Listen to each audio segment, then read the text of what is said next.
Hey there, I'm Andrew, your Faith-Made Guide. In this tutorial, we are going to look at setting some default images that are used in case someone forgets to add a featured image to a sermon or forgets to add an image to one of your series. And to do that, we're going to begin by looking at the customizer. And when this pulls up, we're going to click on images here, and this pulls up two options.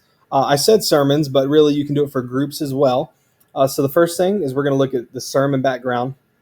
You can see here, even though the sermon takes up a big piece of this, this is the image that is used as the background here. Not all Faith-Made sites will have this image in use, and some of us prefer just the color there instead of the image, so we can actually remove that image if we want, and it just puts our dark color there.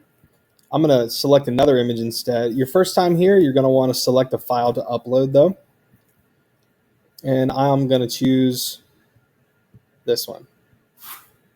And it will update that automatically when you select that image. I'll scroll down a little bit more. You'll see that I have an option for sermon grid here. Now, all of these have featured images already selected, but if maybe a staff member, creative team member forgot to add a sermon image, it wouldn't look wonky on your screen because it would automatically use this sermon grid default image.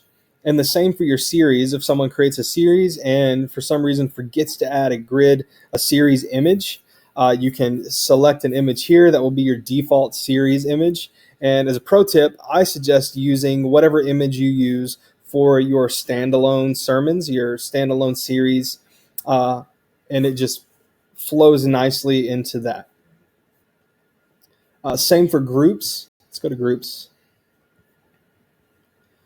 So on our groups images,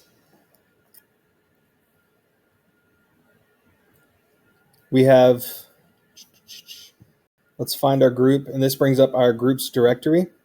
And you can see here, like our groups page, this archive uses this image, and then same for down here. Whatever, it's the same thing as sermons. Whatever image you set for the default will be used as a default image for this grid in case someone forgets to set an image for that group. And once you've set those, just click publish, and you're good to go.